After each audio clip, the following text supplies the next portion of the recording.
suppose you might be interested in a bit about my life. Maybe not. But I'm going to tell you anyway.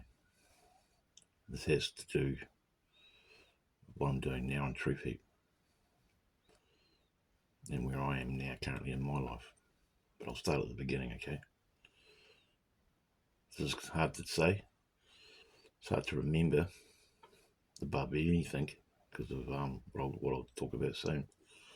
But it's important, I feel, that some of you understand me a bit better, so you understand why I talk about what I do a bit better. I was brought up in a small town, in a violent home, with a half-sister.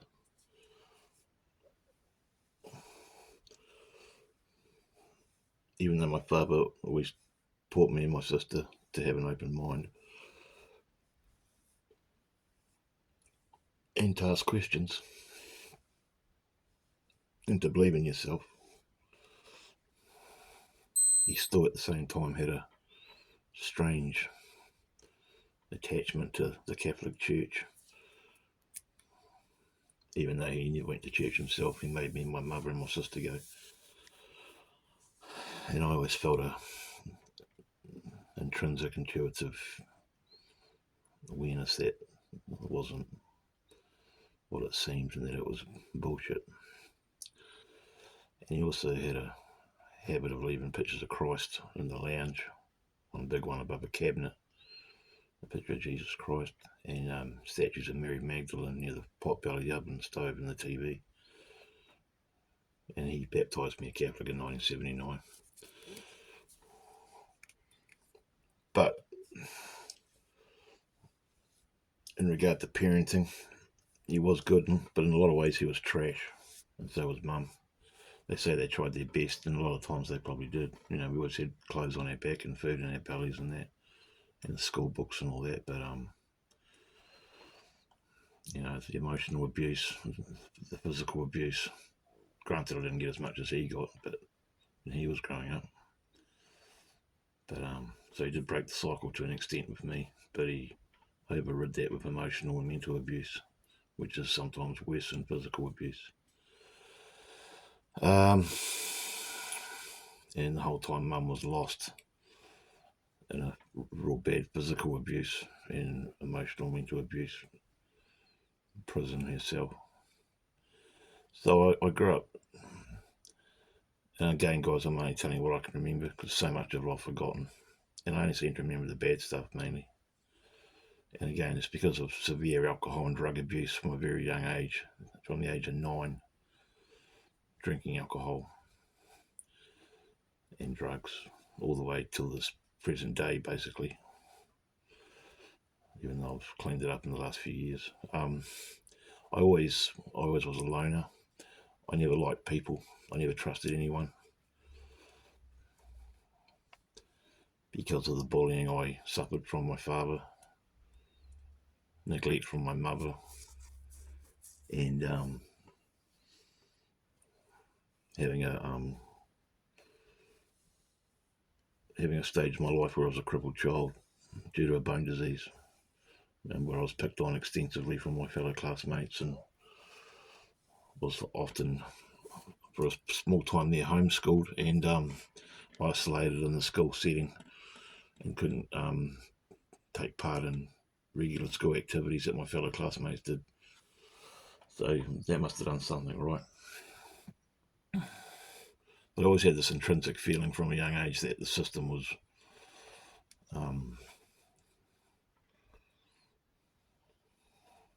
was corrupt, if I be honest. That there was something wrong about the whole world. And I suppose that's what helped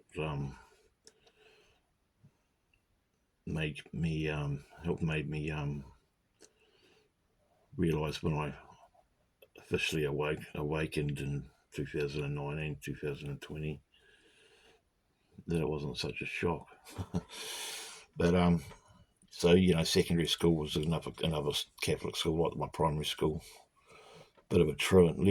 Flopped out of school when I was in the age of 15. I was never there anyway when I was at school. Didn't have many friends. Had a few girlfriends, but again was abusing drugs and alcohol through this time very heavily. That's where a lot of probably brain damage or memory loss stems from, if I be honest with myself and don't lie to myself. And then started working at the age of 16 with my father as a labourer, and then, backwards and forwards from mum and dad like a ping pong ball due to, crazy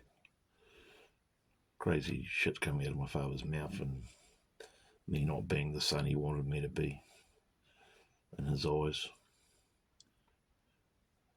I won't get into that too much, but and being a bit lazy too, because the rehabilitation from the crippled bone disease problem I had for 3 years as a kid was real hard to come back from. Really hard to rehabilitate myself from. And maybe even to this day, I sometimes suffer from laziness because of that. I don't know. And then, due to, I won't get into too much detail because I've got to have some privacy, but due to some religious bullshit going on in my head that the church sort of inculcated into me, I started rebelling and committing crime. And I always had this, if I be honest, this hatred for Western religion, i.e. Catholic Church and Christianity, because of that. Because it made me do things I shouldn't have done. And I suffered for that from incarceration for many years.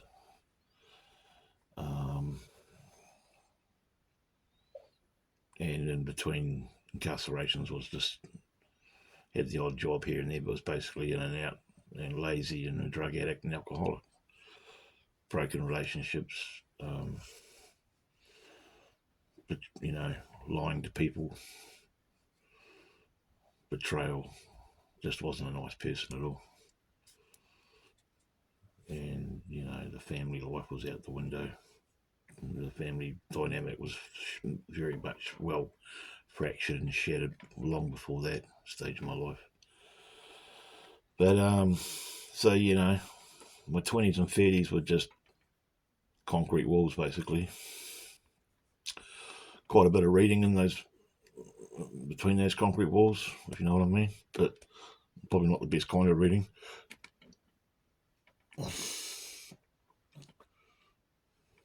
Lots of writing. I did lots of writing.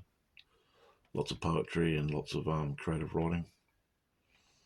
And I've always been pretty good at that, I think, personally. No praise, self-praise is no praise, but that's my opinion. And at primary school, I was always told I had the potential to become a great writer.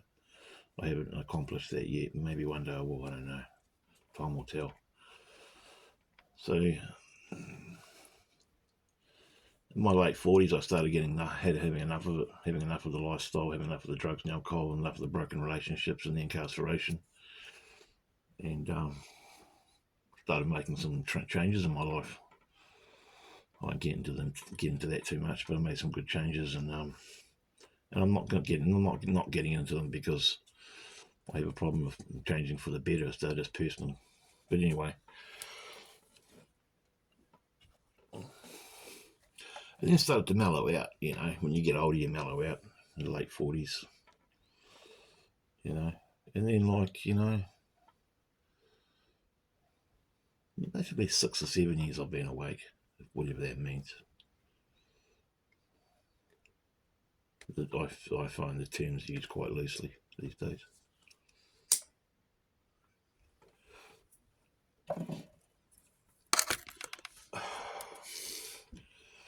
And then, when the Oklahoma bombing happened in 1995, I seen right through that. So there was bits and pieces along the way leading up to that late 40s, 49, 48 stage of awakening that I did see through. 9/11 never seemed quite right to me, and lo and behold, look what we know about that now. So I never bought the 9/11 lie. For about a week I did, but then I woke up to it real quickly. I seen through that. But it had me for about a week. That's about all. Maybe 2 weeks. Hell, maybe even a month, but nothing longer than that. You know, and there's other things that happened and all that. Port Arthur, 96, never really made me... I never really believed that. I didn't even have to really look too hard into that. I had this intuitive feeling that it was bullshit. Something told me deep. I don't know. To this day, I don't know what it was. But to this day, I never felt that was the narrative of that tragedy was true, and I still don't to this very day. And I've done lots of research on that. Go to the WASP files on YouTube and check out Paul Motor if you want to know more about that.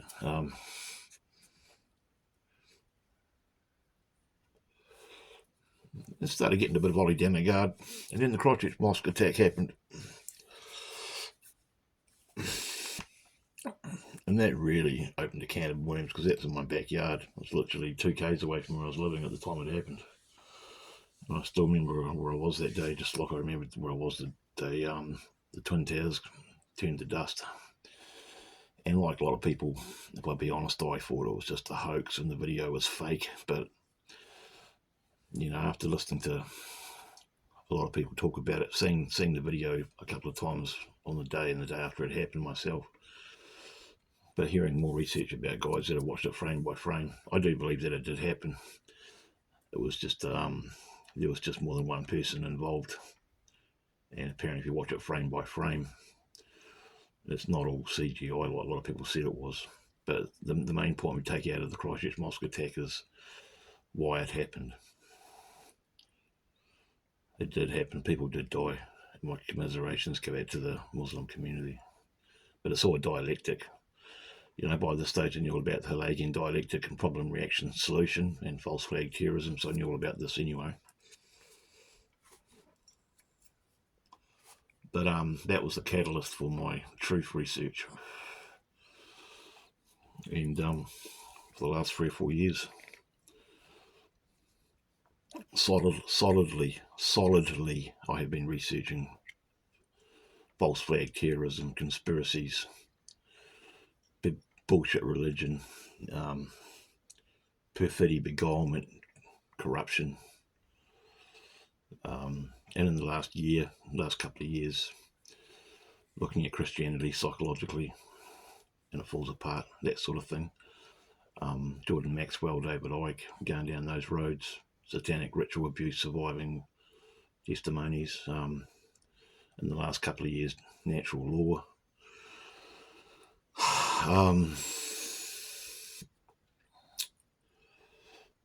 You know, and lots of other stuff. And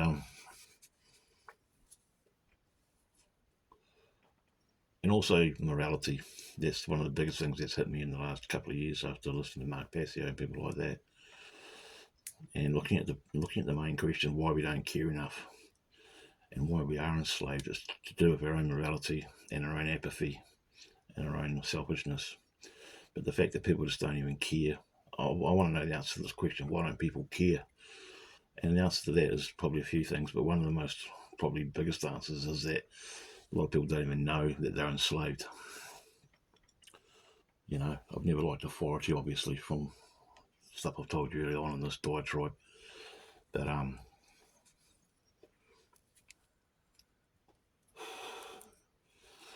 yeah, like I say, in the last 4 years, it's been apart from lots of other personal struggles, which I'm still going through, it's been a main port of call for taking my mind off my own pathetic reality sometimes, my own laziness, my own apathy, my own immoral behaviour. Because I'm not perfect either, even though I'm really trying hard to be moral these days and to try and help people wake up like I have. And it's, you know, and you want to go out there and tell the world that everything's a lie and everything that we've been told's a lie, which it has been. It's all been a lie, guys. It's all been corrupt. Our history's been tainted and inverted and rewritten many a times. and that's not including the Younger Dryas and Tartaria mud floods and the winners writing the history books. The winners aren't always the good guys. So all these things and coalescing together, and my own inner personal demons have made me awakened to what I have to do in my life moving forward. And I've got a hell of a lot of hard work to do if I be honest with myself and don't lie to myself, just like you probably have if you don't lie to yourself and you're honest with yourself. But my main question these days is, there's two really. Why don't people care enough to even bother to change the world? And why is that? And how do we change it? And my answer is, for the first part, is mind control and laziness and apathy. And the second answer is through knowing who we are and studying the occult, which means hidden. Doesn't mean evil or bad or Satanism, but studying who we are. Going down the human origin road with Lloyd Pye and people like that, Cliff High, Lloyd Pye, finding out that the creation theory which is Darwinism, and the evolution theory, which is Darwinism, that we come from sludge on a lake of fire, and the creation theory that we're born in God's image is just nonsense. And I'm sort of tending to lean towards the genetic modification theory because that's where it's all pointing to. But again, all this stuff's suppressed from mainstream, and it really frustrates me that so many people in this world, even though so many are waking up, and if you're one of those people, don't take that personally in regard to you not being awake, because I think you probably are. But it's really frustrating that so many people don't even care, that they're just engrossed in moral relativism and dopamine devices and cell phones and the love of money. It's just taken over so many people. And while all this is happening, while we're doing this to ourselves, the enslavement's getting that much stronger, and the control's coming in that much thicker and harder, and the censorship's getting deeper and murkier, and the world's destroying itself because the people ruling it, I feel, don't give a fuck about us. And they're doing what they're doing for a reason, to depopulate the world and to have their own sick police state world, among other things I could get into, but I won't, come to fruition. So as an aggregate, as the whole, we have to unite and know who we are through researching astrology, natural law, Hermeticism, which has helped me a lot. But still have so much to learn about Hermeticism, but really have done a lot of hard work studying it, and still don't fully 100% understand it all, but I am learning.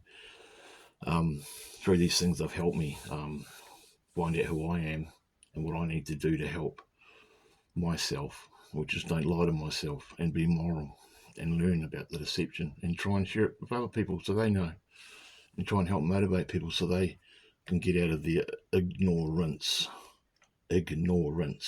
so they can find out who they are, who they really are, and realise that once they do, they'll come to the understanding that they are incredible creatures, not sinners living on a doomed hell like the Bible will tell us, but free-thinking, if they are free-thinking, amazing nature creatures with all the potentials in the world. And for freedom to flourish in the aggregate, meaning everyone, we have to be moral. And all we have got to do is stop conforming, guys. Like I listened to this Max Egan interview tonight, and it was one of the best interviews on truth and freedom and honesty from Max himself that I've ever heard in my whole life. It's on his channel called The Crow House. It's called the Something interview, the definitive interview with Max Egan, going back to 2019. So this is why I do what I do. This is all those things I've told you is what led me to this point in time in my life, doing this little Mickey Mouse YouTube channel with only about 600 subscribers, getting stuffle views, and until I get more tech savvy and learn more, because there's always so much more to learn, guys. I don't even know the tip of the iceberg, I'm telling you. Until that, I've got to keep going, you know, I've got to keep doing this because I have a passion for it. And I think I have a moral obligation now, no matter what I do in my life moving forward due to employment or personal health or relationships or money making or whatever. I have to stay true and honest to myself and learn more of myself about how I have to clean my act up and help the aggregate, meaning everyone, from doing my part to save humanity from future and more stringent slavery, because that's where we're going. You can be positive like Chuck Swindoll Jr., which I like that man a lot. I've learned so much from him as well about the psychology of Christianity, human origin, among other things. We can be positive and say that everything's going to be good, and that all these systems of control are melting away due to public awareness from us and due to positivity. But we've also got to be realistic and understand that so many people out there in the big wide world are as thick as bags of SHIT, and a lot of people don't care, even when they're given the truth on a silver platter. They just want to whack it out of your hand and say, I don't care, and why should I? You know, it's people like that that are sending us all over the cliff, and that's why we're stuck in slavery, because the balance factor of morality is heavily swinging down on the I don't give a shit scale, and the ones that do give a shit like me have to suffer because of that, and the rulers of the world keep laughing and keep doing what they're doing because they're much cleverer than us, because they are the master psychologists from the old school and the old religion. So the answer, in summary, the answer is finding out who you really are, and I mean who you really are, and appreciating that and being amazed by that and standing back in wonder and appreciating nature, which is you, and realizing what we have to do to change the world. And that's my calling, and that's why I do what I do. Whether or not I'll ever get really good at it or that I'll ever make a change in this world remains to be seen. But for the meantime, and hopefully for the rest of my life, that's what I keep wanting to do, and I'll keep doing it until someone stops me. And I can't see anyone doing that because I'm passionate about this. And my advice to you is to be the same, because we can do so much better in this world, and we deserve so much better. We've been under slavery for too long. But you've first got to realise that you are under slavery, and finally, you have to care enough to stop the slavery. Thanks for listening, guys. Have a great day. Goodbye.